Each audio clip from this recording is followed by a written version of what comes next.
4, 3, 2, 1, 0. This is a journey into sound. I hear voices in my head. Sure, you see, Julie and I have a very open... Music, please.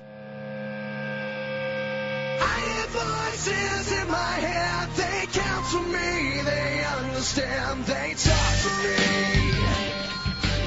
Roger, copy. Stand by for all of this and more. This one's explosive.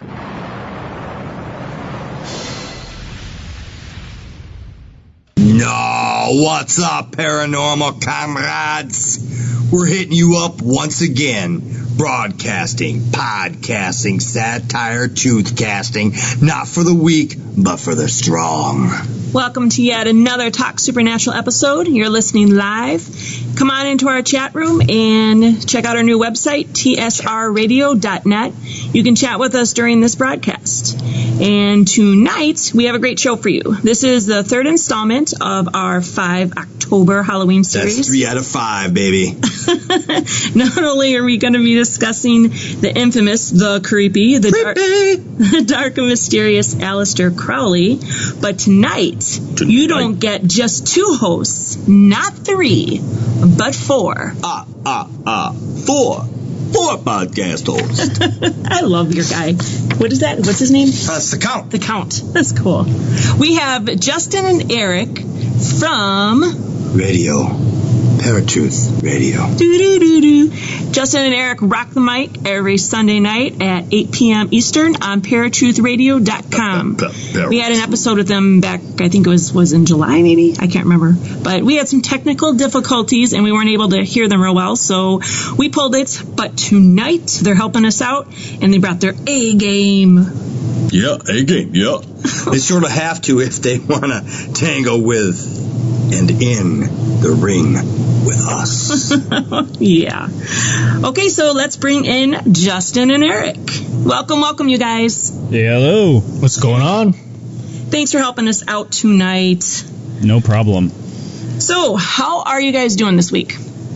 I'm doing pretty good. Got a pretty good high from recording the show with John B. Wells, so this should be a very interesting show for you. Oh, cool. I love it. So I thank you guys so much for taking time out, because I know you got your own show, and Justin's planning a wedding, and Eric's a little busy making a movie, so... Just a little. It's just a little thing. I know how the movies thing grow, bro. I mean, I get busy myself, Hollywood, back and forth, New York, Florida, I'm all over the country, Europe. I know what you mean.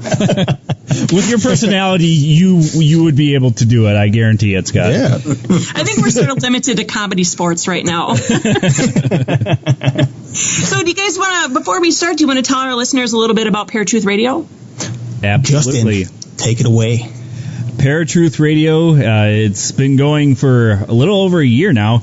We started this show after, what was that, about a year and a half hiatus for us? Yep, just about. And it was kind of a combination of 2 shows, Parasite Radio, which was my show, and Forgotten Truth Radio, which was Eric's show.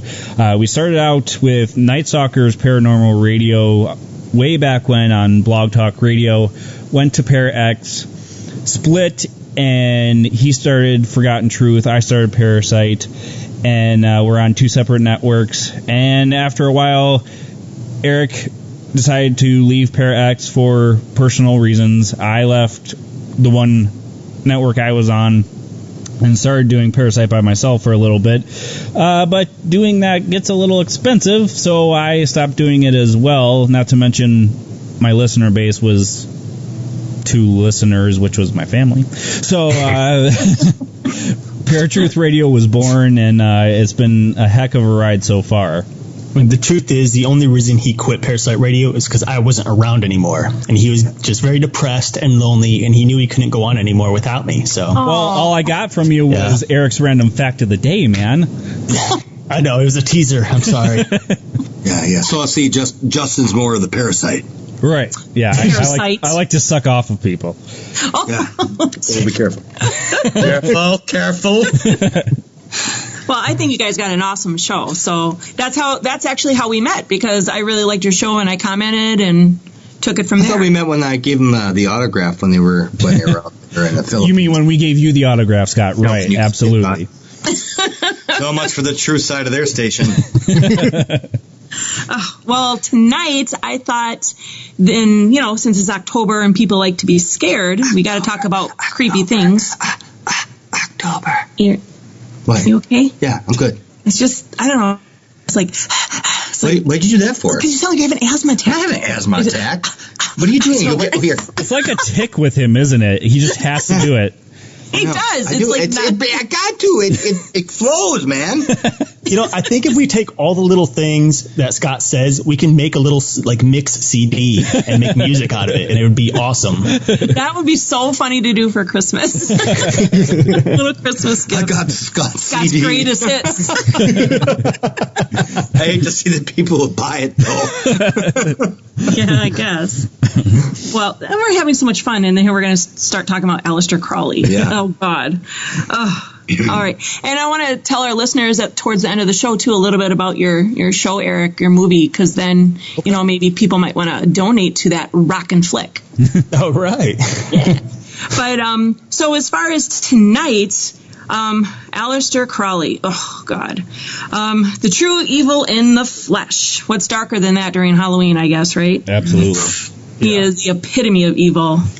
I myself just like to call him Al. Yeah. He'd probably hate that. Well, for anyone who by chance is unfamiliar with him, Aleister Crowley is the notorious and renowned occultist from Britain. He's often referred to as the wickedest man in the world. To this day, he still has followers, which is creepy because, I don't know, either people are that dark that they agree with what he stood for, or they're just that stupid to follow evil, I guess. Right? Basically, either way, you're kind of screwed. I guess. Now, wait, was it you, Eric, that mentioned that you had an interest in his work just because he was so weird? In a way, yes. Some of the stuff was just very interesting. Back before I was saved, I used to study it quite a bit. And one book in particular, which he did a foreword on, was The Lesser Key of Solomon, which is supposedly I think it's 72 demons that Solomon had conjured up.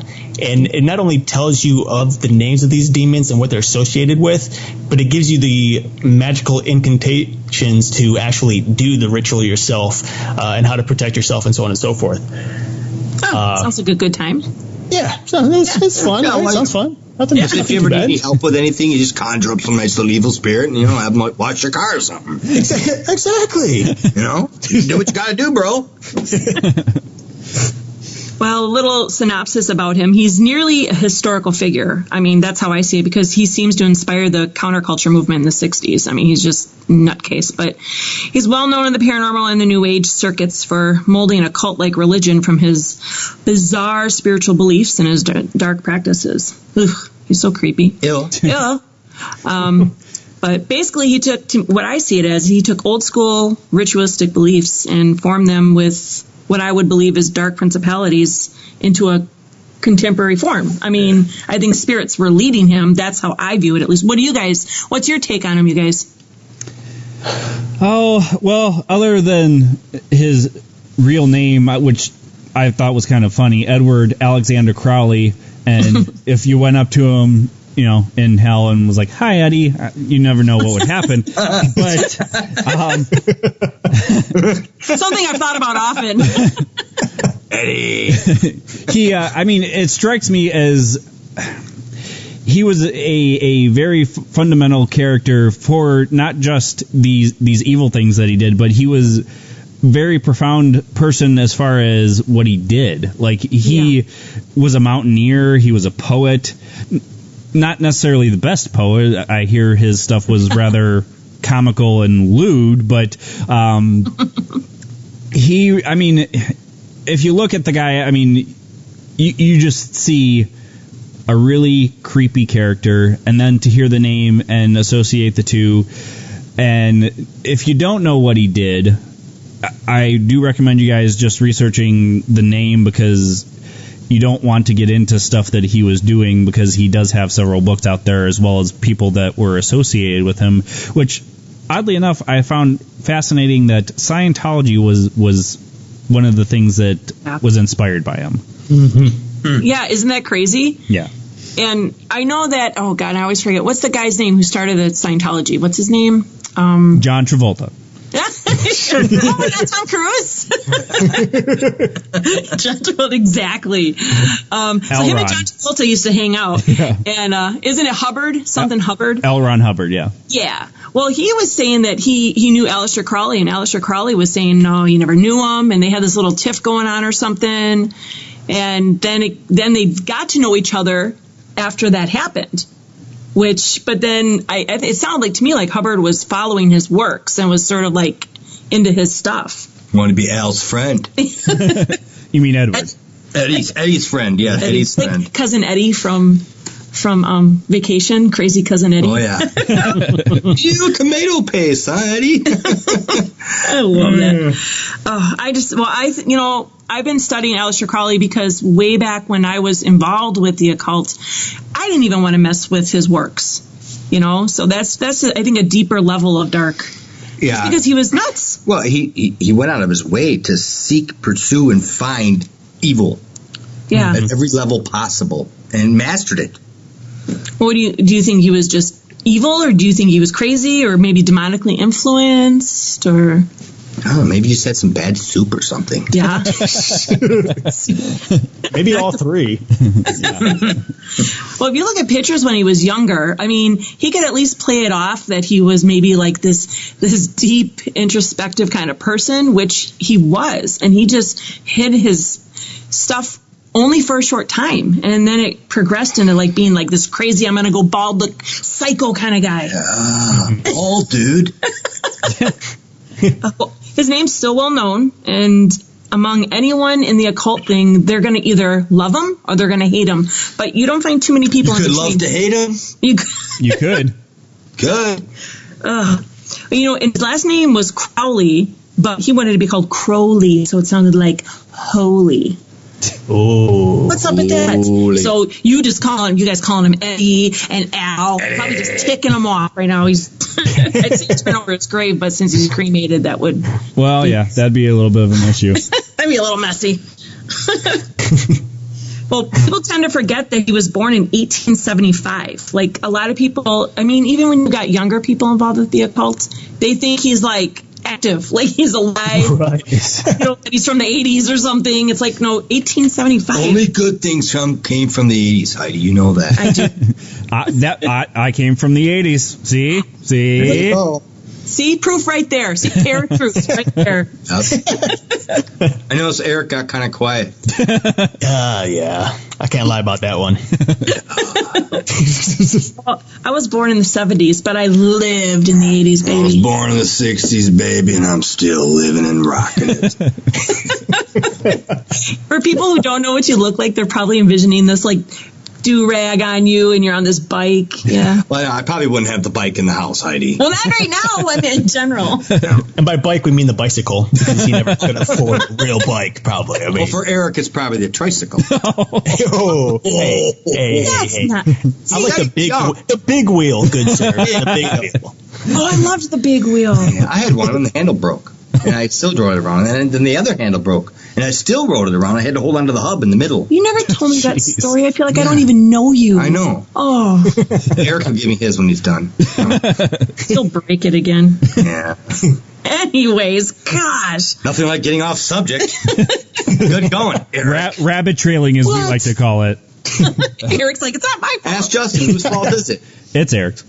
Oh, God. I give up. I quit. I'll see you guys next week. And I'm not even going to take sides because as I recall, I was being called a demon last time. I didn't even do anything. That was not from me. That was all Justin.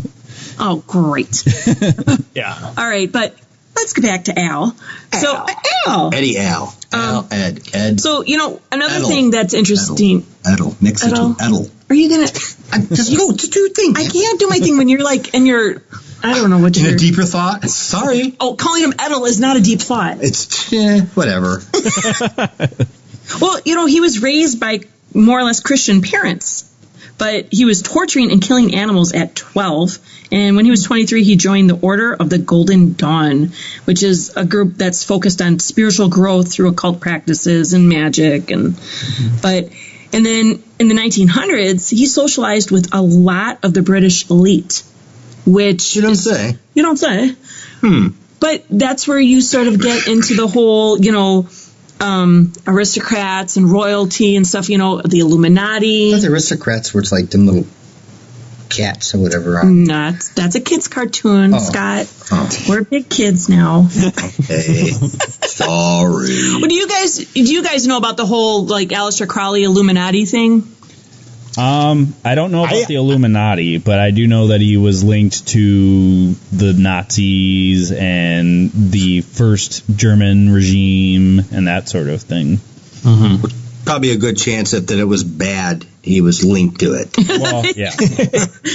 Yeah, I mean, if it was bad, I'm sure he was linked to it in that time. I know some of this research I did on this whole thing too. There was a couple of things that I was like, "What? Really?" Yeah. I mean, this guy is worse than I thought. Well, he sought out evil, and it's like he put it on like a robe and was proud of it. And so people almost were attracted to it. They sought him out. He almost didn't have to seek out people. They sought him out. People seek power. Yeah. And if they have to do all these good, wonderful things to seek God's power, they figure that's too much work. But when they can do the crappy things and it's easy for them, they'll take power the other way. It's called crappy power. Crap power. Aleister Crap Power. In his book, Confessions, he says that he was initiated into Freemasonry at the Anglo-Saxon Lodge in Paris. And the Freemasons tie into the whole Illuminati. He claimed that he was the master at the Studholme Lodge, which is like the most highly honored Freemasonry place in the world. Now, Tony Blair is rumored to be a member of that, which there's people involved in this. You guys know as well as I do through research, when you start researching Illuminati, Freemasonry, and some of the people, all these different things, names pop up that just shock you. You're like, what? How'd this guy get in here? I didn't know that. I mean, It's amazing how deep embedded this whole thing is and how naive we all are to what's really going on around us. Yeah. Except for me, of course, but, no duh there. I mean. Well, with the whole I'm not really huge into conspiracy and all that stuff, but I am. I know you are.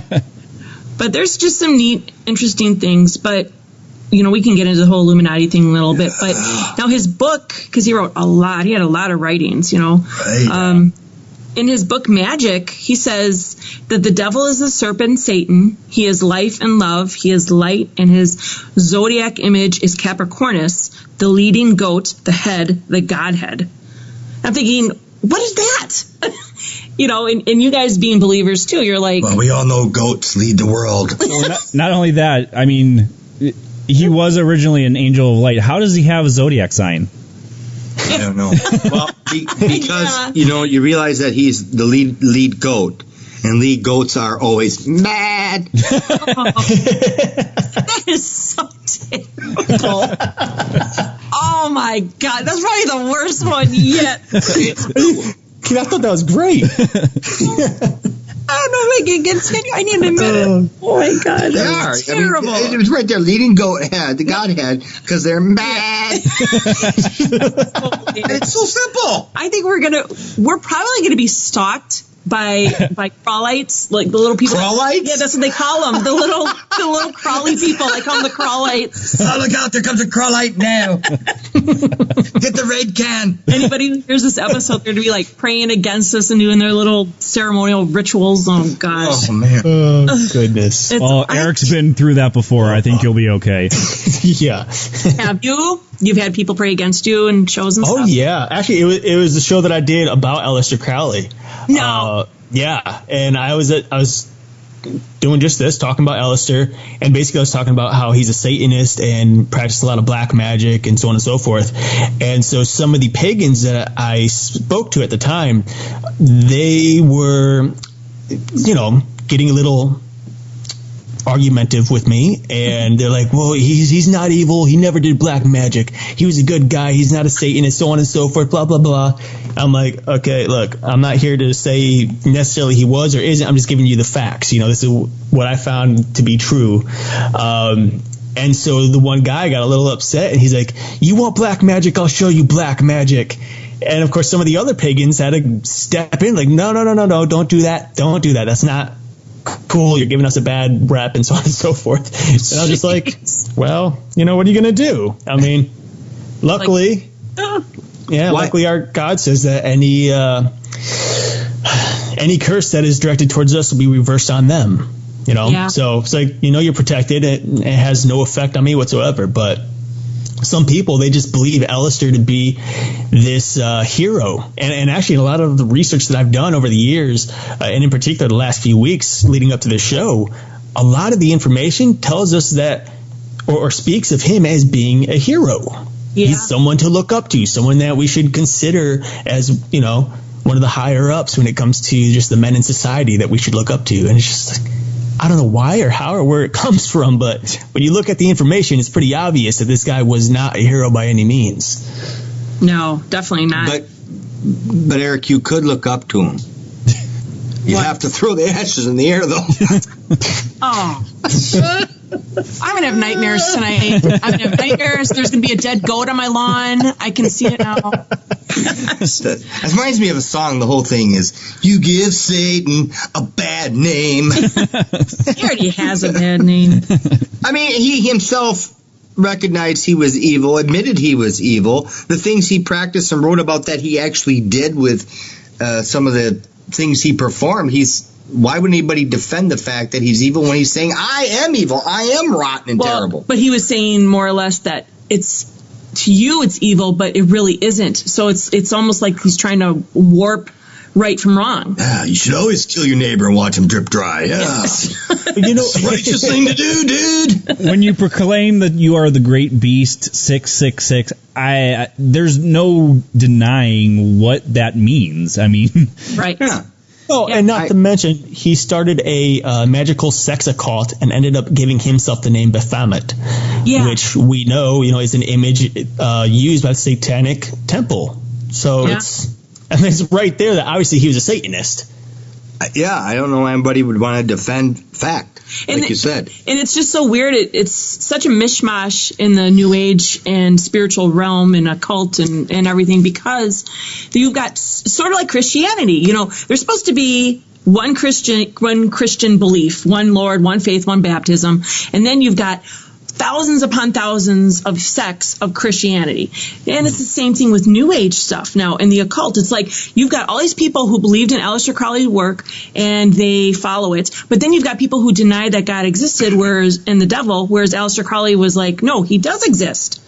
So it's like everything's pick and choose what you want to believe. Yeah. And you can go to different websites, and you've got young kids who will believe this stuff they read. A mixture of just anything and everything, just like you said, and somehow it becomes true. What you'll find generally demonically influenced or possessed people will quote Scripture. Yeah, and he did often. Because even the demons know that God is real. James 2:19 says they believe and they tremble. Yeah, those demons believe. So they believe. They know God's real. Well, one thing, too, which I had talked to Kay about last week on Paratruth Radio, is anybody can twist a biblical passage into something that they believe and then defend that by saying, this passage says that what I'm doing is okay, because if you read it, it says that what I'm doing is fine.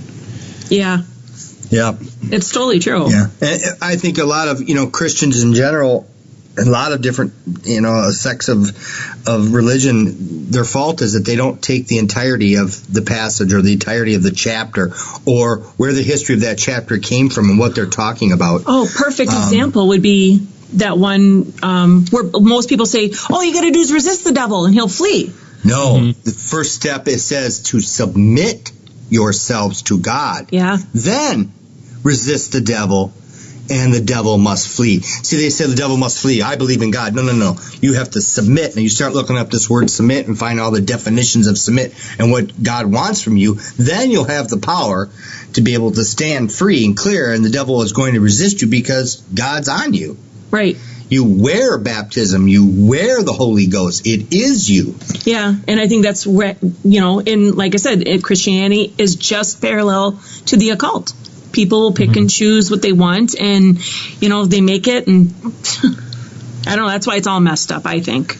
It's totally messed up, dude. It's a conspiracy. Well, and in regards to just what Aleister believed necessarily, you can look online and find a number of quotes by him. One in particular that I actually found in a book of mine, and I have here online as well. He wrote, "I was in the death struggle with self. God and Satan fought for my soul those 3 long hours. God conquered. Now I have only one doubt left. Which of the two were God?" And it's like, obviously, if he was fighting for God and saying that God literally won, he would be clear and to the point as to who God is. Yeah. But here, obviously, he's trying to make Satan out as some kind of god in of itself, and try to lead people down a path that obviously you and I know and Justin knows, but it's not the right path. It's a very dark and sinister path, and unfortunately, people are just twisted, I guess. Yeah. It's funny too that you mentioned that, because we had just talked to John about the Baphomet statue, and there was a video that was put up on Facebook about this whole unveiling of it and everything, and all these different Satanists coming around to see it happen. And this one guy, God love him, because Satan probably loves him more for the dramatic thing that he was saying. Oh, my God, Satan is coming, and it was like a scene from a movie, how dramatic he was being about this. And I could just see Aleister Crowley being just as dramatic about what he was doing. Yeah, I think so too. Well, they need to understand that their god Satan's already here. Yeah. It isn't anything that we worship. Anything we do worship is a god. Right. So who's to say he's wrong? Look at how our world has declined. Society has replaced God with everything and anything but God. Yeah. Mm-hmm. I mean...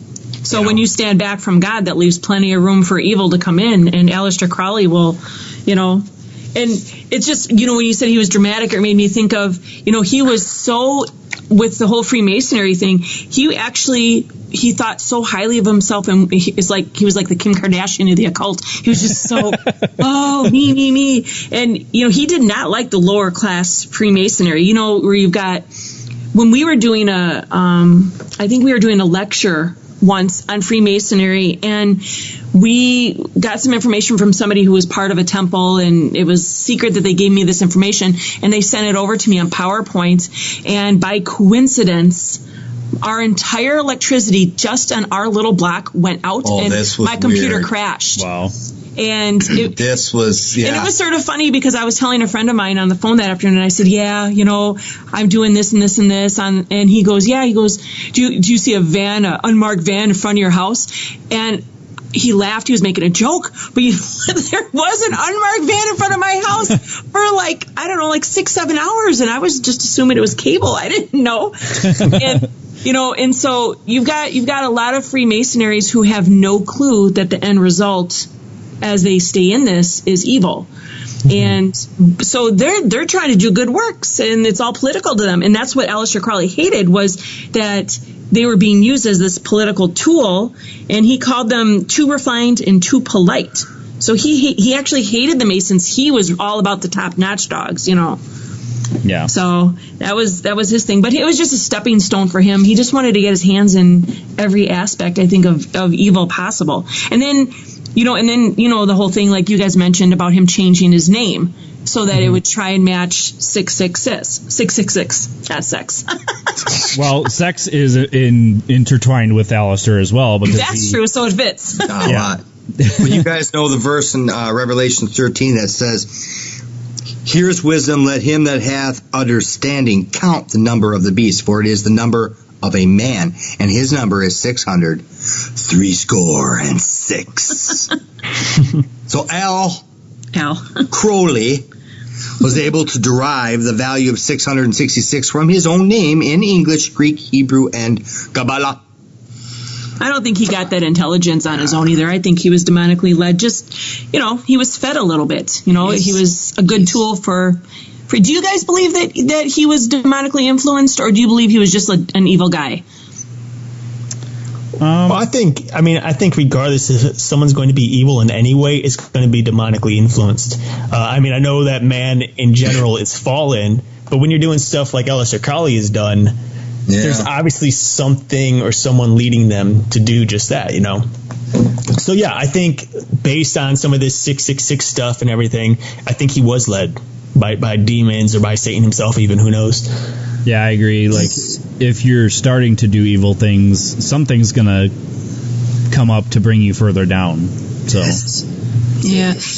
I thought it was funny, the whole, because it ties into Scientology a little bit in 1904 when he said he had communication with a spirit or an extraterrestrial, that Egyptian god Iwas or whatever. Yeah. It brought forth that whole book of the law with do without wilt. Iwas on home. I don't think it was sweet little ET at all. And then he said this is where he believes when God or Jesus stepped off the throne and the new God would take his place. So I'm thinking, where, and then people just follow this. It's like that game telephone where you have a sentence and then it goes around, and by the end it's all distorted and everybody thinks it's funny. And that's what this is like. He takes half-truths and he mixes it up. Well, Satan did that from the start. Takes partial truths and mixes it with lies because that's what gets people to believe. Yeah. And then he taught that to live forever, you needed to prey on little children, exhaust the life out of them sexually. Yes, take all the life out of children. And then in his book, Magic and Theory and Practices, on page 94, it says that the highest spiritual work, the greatest and purest force, most satisfactory and suitable is the innocence of a young male. And so that's where the whole, attacking and praying little boys and doing all that stuff. He even bragged about killing 150 male children in 1 year. And somehow he got away with it. And then you'll find so many famous people followed him or whatever. But and then you'll find a lot of people like you guys were talking about where they stick up for him and they're like, no, he wasn't. It's like, he said he was. Yeah, right. How can you say that? But he said it, right? Right. He admits to killing 100 and some little boys and children, but he's not evil. He's just weird. Yeah, he just needed some energy. It's like, give the guy a bowl of sugar, save the lives. Well, then he believed he was a reincarnation of that magician, and I don't know how to pronounce his name. I think it's like Eliphas Levi or something. He died the year that Aleister Crowley was born. And this Eli guy was totally heavy into ceremonial magic and the powers of Satan and stuff. And then, so Aleister Crowley says that he was reincarnated from this guy. And I'm thinking, well, maybe the same demon hopped on over. I don't know. Could be. Yeah. The blue jean demon. What? Levi. Oh. Levi. I'm like, what are you talking about? All you got to do is read. Blue jean. Yeah, we'll get to that, though. Suit yourself then. So, another thing I noticed was that he came from a Christian family. And that's, now we see that. And that's real common. I mean, you find a lot of these people, I know Marilyn Manson, and there's a lot of strange people that come from this Christian faith, and then they Well, that's the ones that the devil likes to attack, though. Yeah. He likes to. It's not much gain to try to get somebody who's already on your side. What's the point of that? You always reach to the other side. That's how battles are won. You always want to get something from the other side. And so Satan's always digging for the other side. Take something from the other side to your side. That's victory. It's not victory to take one of your own players. It's like, well, I already used you. That's true. So to take somebody from a Christian family or a good background or something like that, it's like, look what we did. Look what I did. So yeah, and because he preyed at his evil and his pride in a way, people were attracted to it. And then the other thing is his connection to the Masons. okay, so They were all bricklayers. okay, so the whole Mason thing, it's already widespread in politics, and that's just a common thing now. Everybody knows that. It used to be conspiracy, but it's pretty common now. It's most people have They're okay heard with of it. Illuminati and Masons. I mean, they may not know any details, but they've heard of it. And I don't know if you guys know this, but I find this interesting because there's this book on his life and a couple of them. But It's fascinating. So, okay, the Bushes were President Bush and his kid, that whole Bush clan. Yeah. They're supposed to be Masons and Illuminati, Skull and Bones and all that. But here's what's interesting is, Barbara Bush was Barbara Pierce, and she was possibly the daughter of Pauline Pierce and Aleister Crowley. Did you guys know that? I did not. No, I haven't heard that one. Yeah. So Blow your mind. All right, Pee Wee, calm down.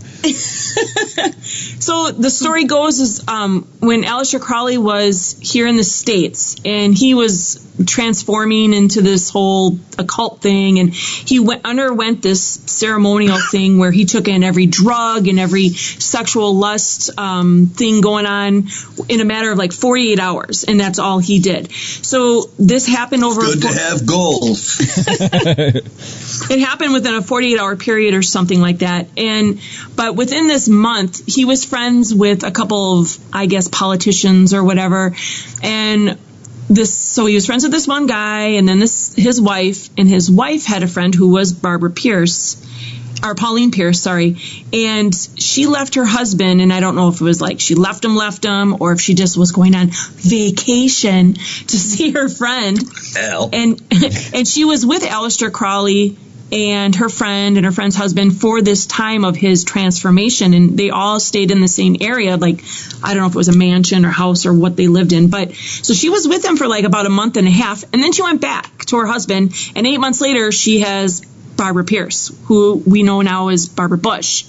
So I just find the timing real coincidental, and that's sort of a rumor that. Dun, dun, dun. And if you everybody's like taking Barbara Bush's picture next to Aleister Crowley, and they're like, okay, is she like, great granddaughter or daughter, Could whatever? be. You never know.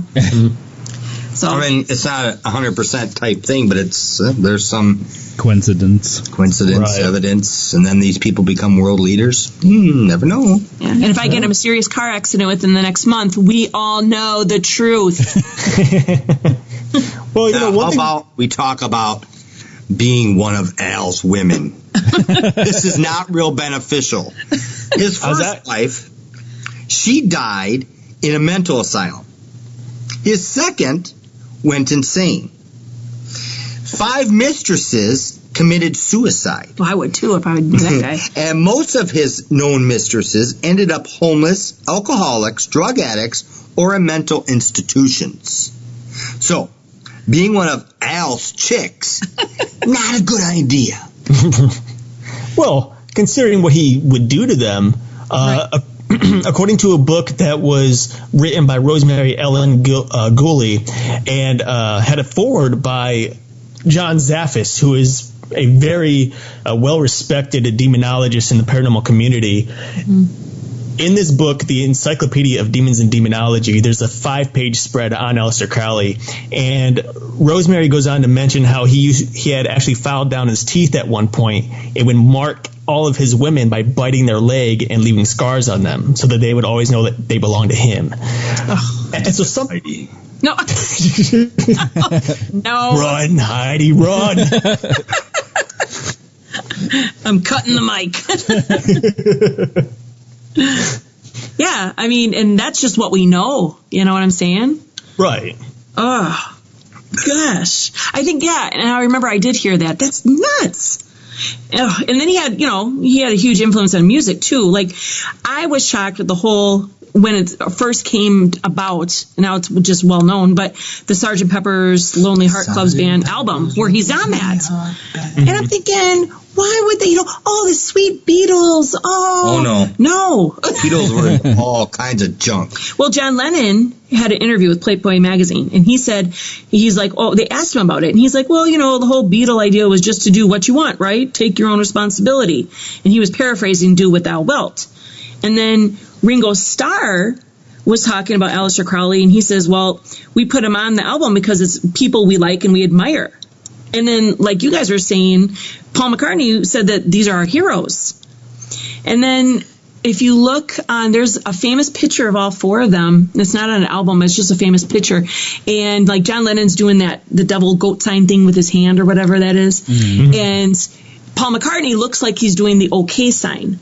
But Paul McCartney said he wasn't doing the OK sign. He said, no, that was the Aleister Crowley thing, where it's the number 6 and then the 3 fingers up were stood for 3. 6, 6, 6.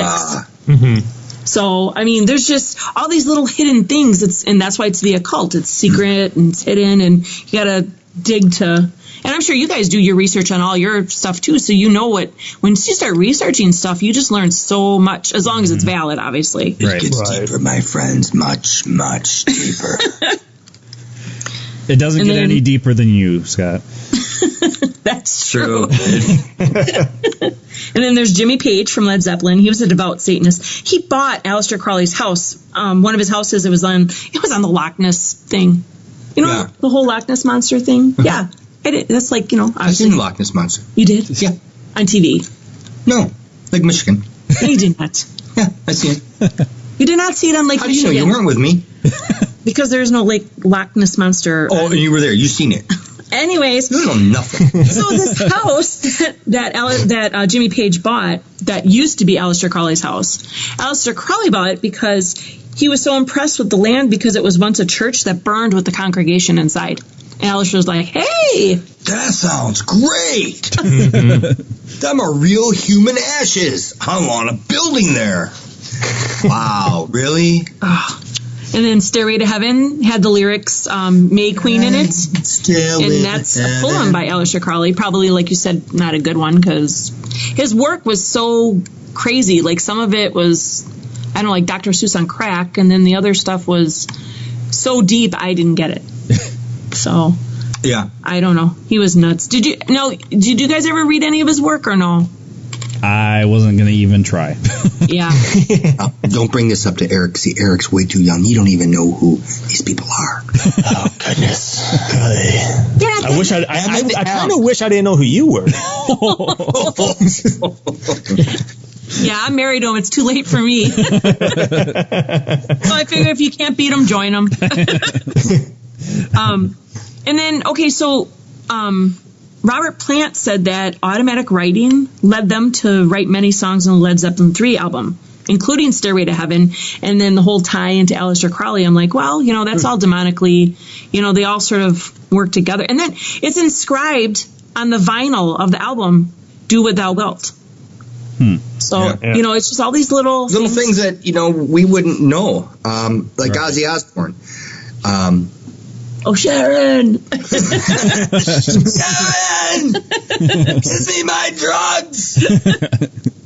Is a phenomenon of his time. That's what he called him? Yeah. Huh. So, Aleister Crowley was a phenomenon of his time. And he has a song that says Mr. Crowley, too. Mr. Crowley. Yeah. Mr. Crowley. And, of course, the Doors posed with a bust of Aleister Crowley. David Bowie says... and refers to, AC in Quicksand, the man who sold the world. Yeah, so, when you're singing the song, you don't know that he's You don't know lyrics and songs, and sometimes if we actually have a whole Bible study thing or a study we taught years ago.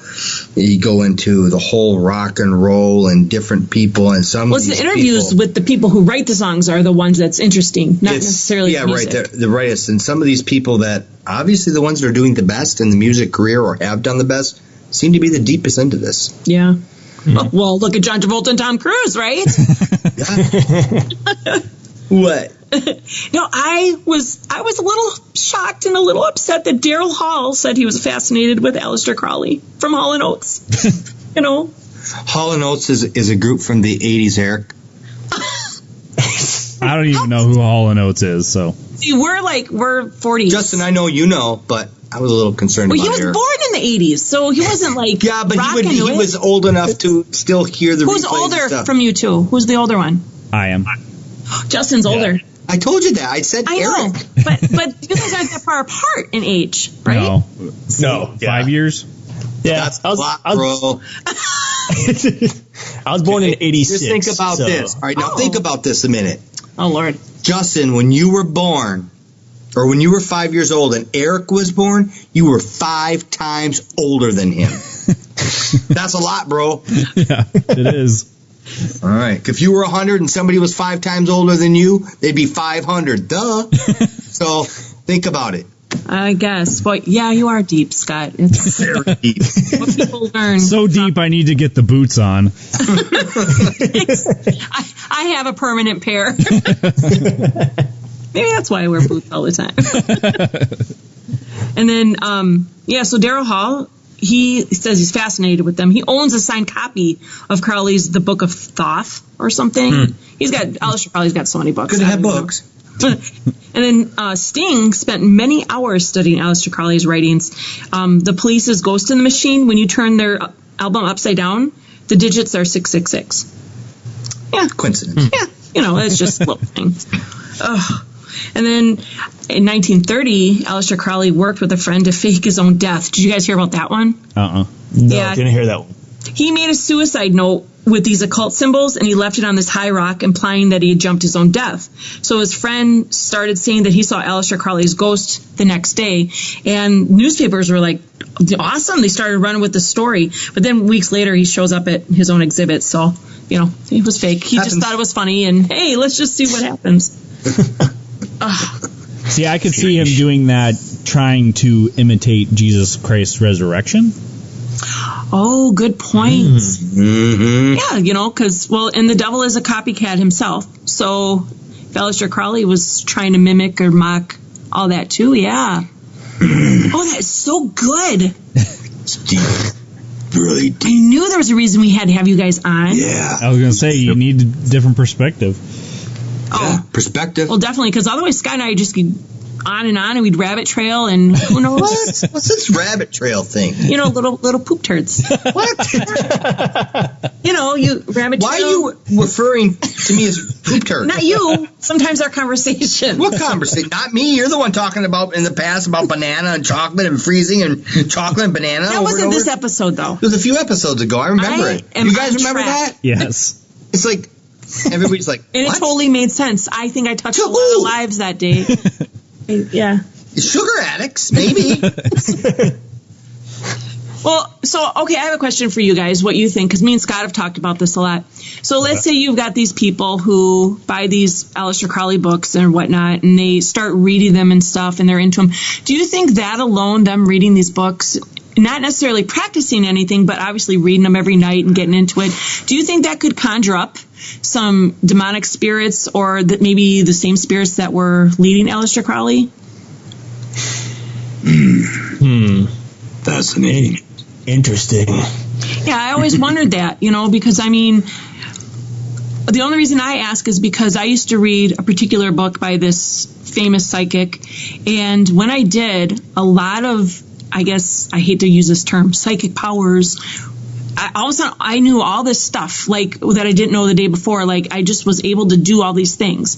So I'm just wondering if the same thing would be in turn of Aleister Crowley's work, or if when you open something up to learn about it, and then not only does your interest grow, but spiritually is something going on.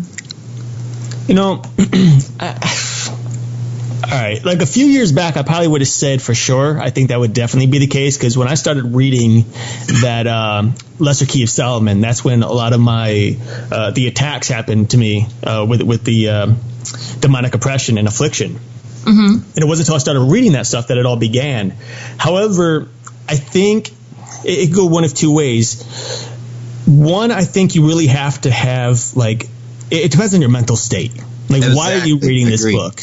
Why are you reading this book exactly? Are you reading it to do research like us so we can better inform our listeners and our fans and really show them what is the truth and what isn't, and why this book isn't a good book to be reading, and just give some kind of information? Or are we reading it because we find some kind of weird interest in it? We think that being able to raise demons to do your bidding is kind of cool, and that's why we decided to open the cover. And I think that if you have that particular mindset, then yeah, you're opening up all kinds of doors to let demons in, because I think Satan knows us better than we know ourselves, and he could just see a little twinkle in our eye when we open a book, and he'll know, like, that right there, that's the door that I need, so we're going to take it.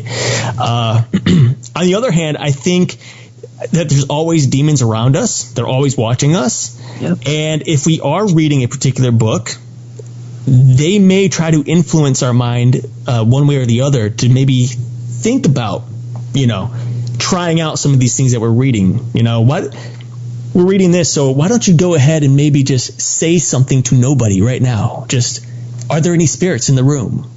And they put that in your head to kind of get you just a little, I don't know, a little door for you to open, just a crack, so you can let them in. So, well, Eric, this is a momentous period of time we're about to have between you and I. I agree with you 110%. That's exactly everything I would have said, is that it's a mindset, and where you're at mentally is what's going to happen. And we always talk about the heart and the soul and all these things. It really, we're all talking about the mind. God is in the mind, the soul, the spirit. We're talking about the brain, the human mind, and where we're at is what's going to be used. So if we're exactly what you said, if you're looking to do something bad with it or trying to conjure up something, well, that's what's going to happen then. Right. They're going to you want bad can happen if you ask for it. You want good, you do good things will happen. That's just the way the world works. That's what the Bible says. If you do good, good's going to happen. What's the worry? That's what Cain and Abel were all about. What's the problem? Right. Let's keep it real, brother.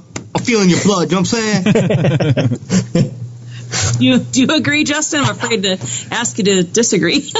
Well, I do agree, and I would take it one step further in saying that, say you're reading it for just historical purposes, you just want to read it, but if you have any type of fear about the things that are in that book, a bad spirit or demon, whatever you want to call it, can attach to that as well, and sure, an open door of that. An open door. Yeah. And if you're not protected, and if you don't have any type of basis of truth in your life or anything of God or anything, well, then it's just like Eric had said, you just open something up. Now, here's a way in. Let's take this. Wow. Yep. Oh, we're deep. Us three guys, we're deep. Yeah. I wish we could do like a group hug. I'm learning so much. We can. It's just going to be kind of electrically infused. Yeah. All we get these little, when we talk, when they talk, we get to see their little faces bright up on the screen, and that's all we get. And you laugh, we get the It moves. It moves, it's fun. It is that's fun. It.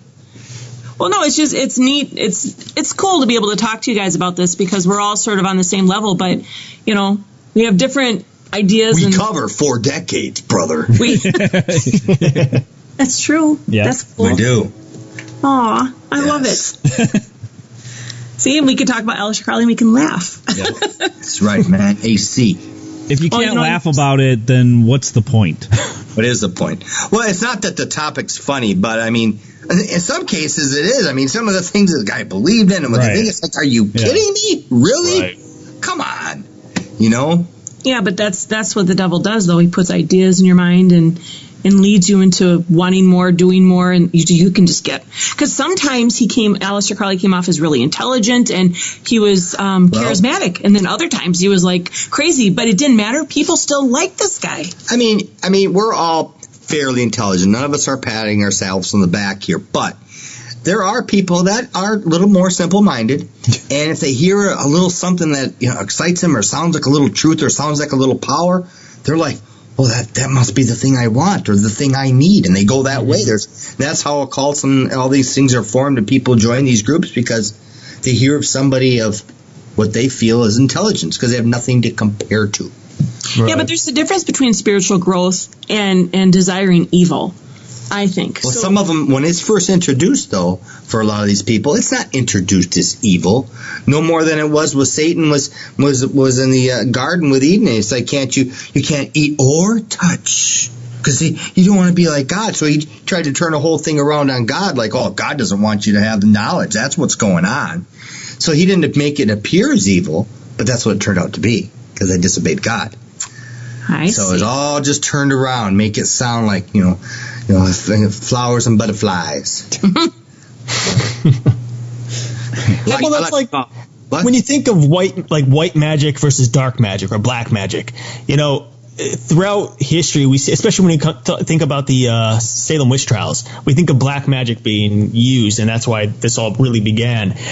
And I feel like Satan at some point throughout history decided, well, these people get killed when they work with black magic, so how about I change the word to black to white, and we'll have them start doing good things. So that way they're still doing evil, which is masked, and leading people down the path they shouldn't be going, Exactly. And yet they still fall into my hands. It's just a degree of wrong. Right. Exactly what you said. Wrong. Well, if we just call it this, we mix a little bit of wrong with a little bit of right, name it a few different things. Just like we've seen all the sin today, and we're legalizing drugs, and we're allowing this, and we're allowing that, we're doing this, and what do? We rename it so it sounds okay. Mm-hmm. They want to, just call it, instead of abortion, we'll just call them, a choice. It's just renaming it. Yeah, it is what it is. You can rename it all you want, but sin is still sin. But with Aleister Crowley, he was just really flat out. Oh, he was this flat is the way out. It is, and people are okay with it. And so much time has passed that a lot's been lost. Well, it's kind of like this whole Trump phenomenon that's going on right now. It's not that Trump has all these great things going on. Oh, God, even Donald Trump even made our podcast. He made it because what he's doing is he's displaying a positive, like, this is what we're going to do. This is how we're going to do it, right or wrong. He's just coming out boldly. And that's what Aleister Crowley did. He was very bold. So he was so bold that people who aren't bold were like, whoa, this guy is really showing us, what's going on. That's exactly what Trump is doing. He's like, this is how we're going to do it. And people are eating it up. Yeah. Mm-hmm. It's like, I'm not saying, Trump's right or wrong or whatever. It is a method, and it works. Well, I definitely think that the whole Aleister Crowley thing worked because, where God even says that, for the last generation, he chooses them for that particular generation. I believe that Satan probably chose Aleister Crowley because he came at that right time in the 60s, when the 60s, when he started becoming real popular, and he had been long dead. Man. Yeah. Okay. And then... So when Aleister Crowley died, he worshipped the demon god Pan, which is the god of sexuality and lust. Surprise, surprise. So he had the hymn to Pan read at his funeral.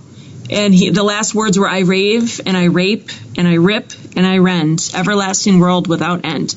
And that's how he wanted to go out. And I'm thinking... Very nice. Yeah. Yes, such a positive influence. Good luck, buddy. Good luck with that, But the book where we got a lot of our information was Hungry from Heaven by Steve Turner. It's a really good book about his life. Did a lot of research on it. And I liked his research because he didn't just he actually researched the people in Aleister Crowley's life to get the information and made sure everything sort of matched. And sure. So it was pretty interesting. But I don't know. So that's it for Al. Talking about Al. But bye-bye, Eddie. See ya. Oh gosh, that's one person I'm glad is gone. But hey, so with you guys, when are we on? We're going to be on your show soon, right? You will be on our Halloween episode, which unfortunately airs the day after Halloween because Justin wasn't thinking. But you guys will be joining us for our Halloween episode and our New Year's episode where we will have a roundtable for several hosts to come on. Hey, when are you going to have this New Year's thing? It'll be before New Year's. But it'll air. All right. Is that going to be this year? No, it'll be next New Year's Eve. Whoa, dude. That sounds cool. I'll just make sure he's there. Yeah, I'm looking forward to that. That'll be a lot of fun.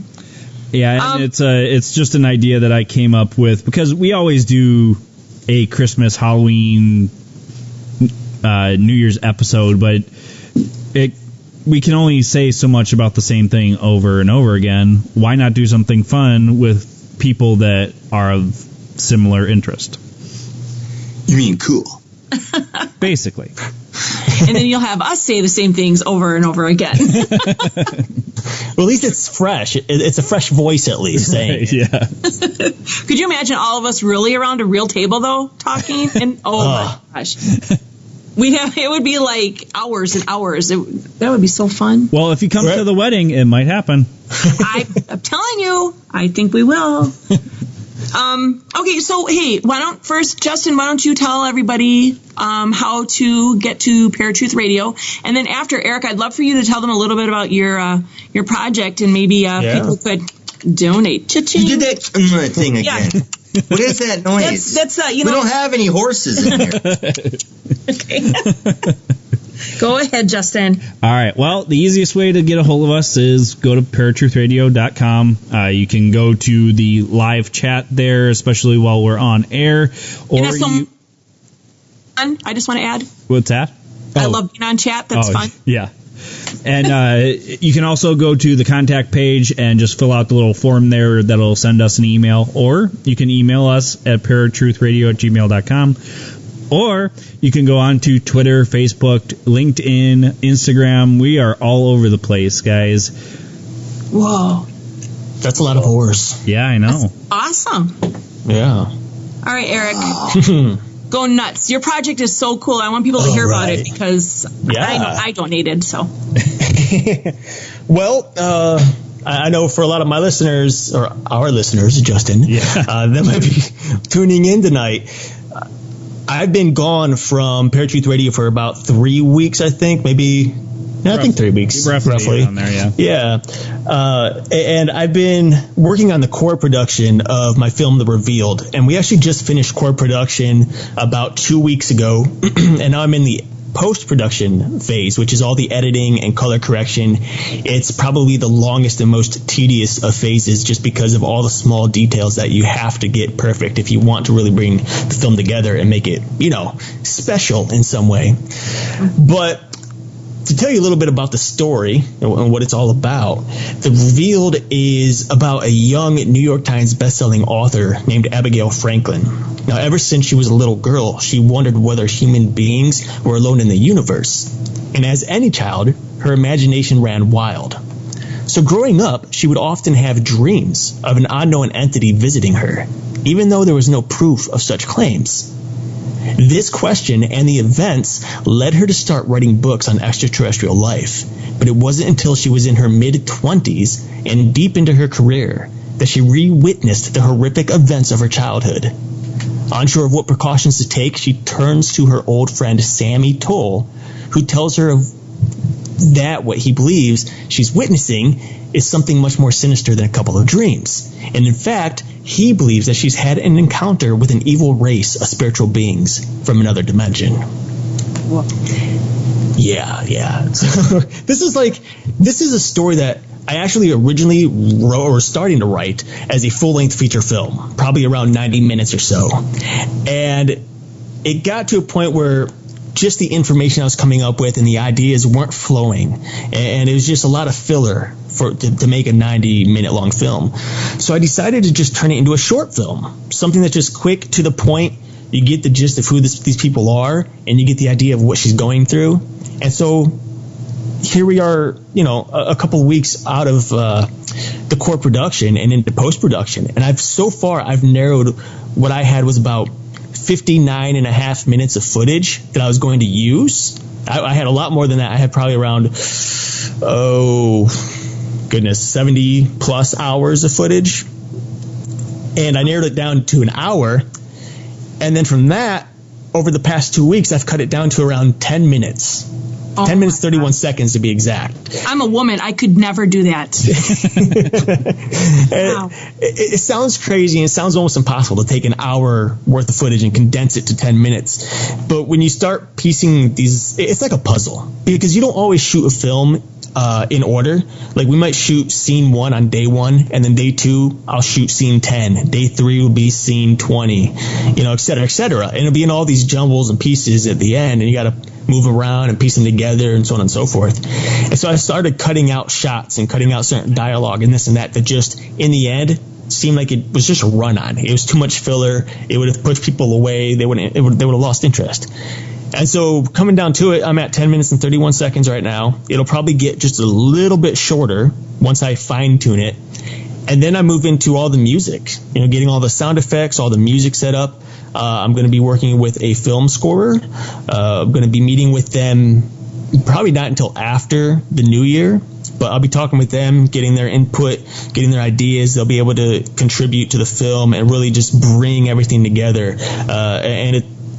I plan on having a trailer out for everyone to see, probably by Christmas.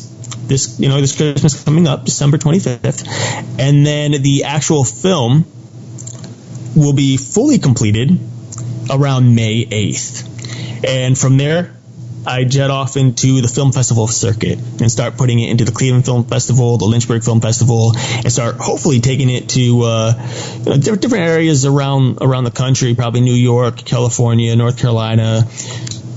Justin, what are you going to do? You're never going to see him. I'll see him. He wants to maybe get into the Scarefest festival and maybe us get a booth there as well and advertise both. So. Oh, yeah, you're going to have to work around that crazy schedule. It's like being best friends with Steven Spielberg. I don't know how that works. I know how you feel, Eric, man. I'm there, dude. I'm there every week, every day, 24/7. And it's rough life, bro. Can people still contribute to your project or no? I mean, if they want, they can. I don't have a Indiegogo up anymore. Now, if anyone is interested in donating, I just kind of ask them to go to the Paratruth email, because that's the easiest way to contact me. I would give them my production company's email, but that's for business. So I don't want everybody to have that email. Yeah, I hear you there. But yeah, if you're interested in donating, just take the money. You take the money. I'll give it to Eric when I see him.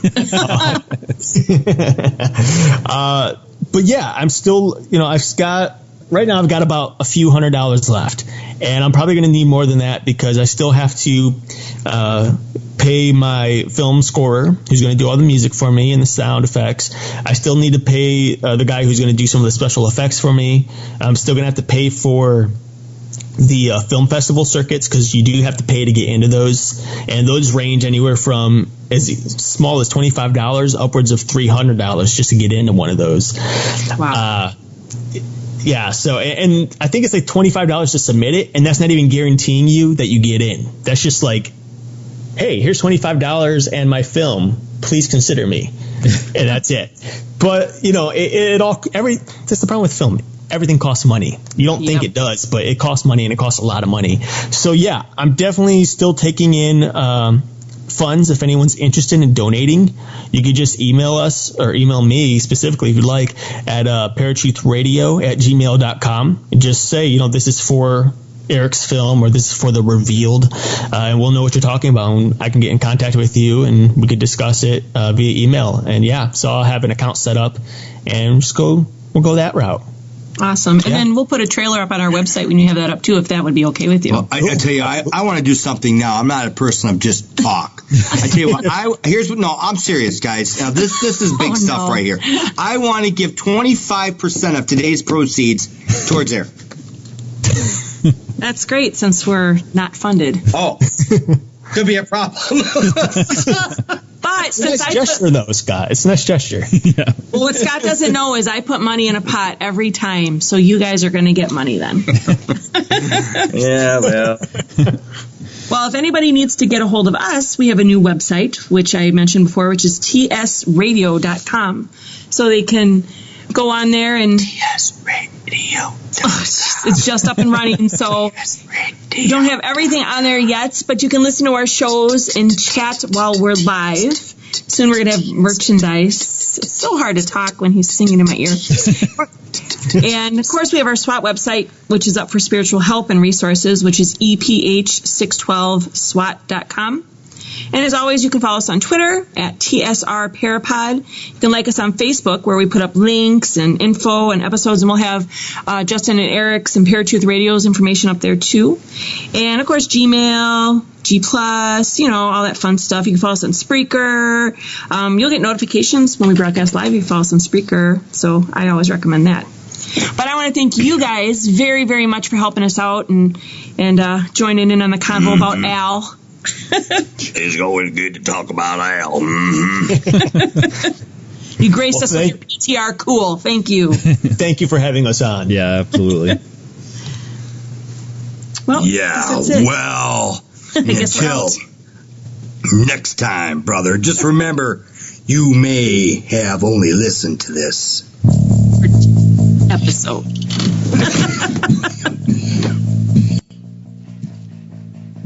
This world's a tortured place to be. So many things to torment me. And as I stumble down this road, it takes a toll. I need an intervention. But I can see you coming. Some things just can't be explained.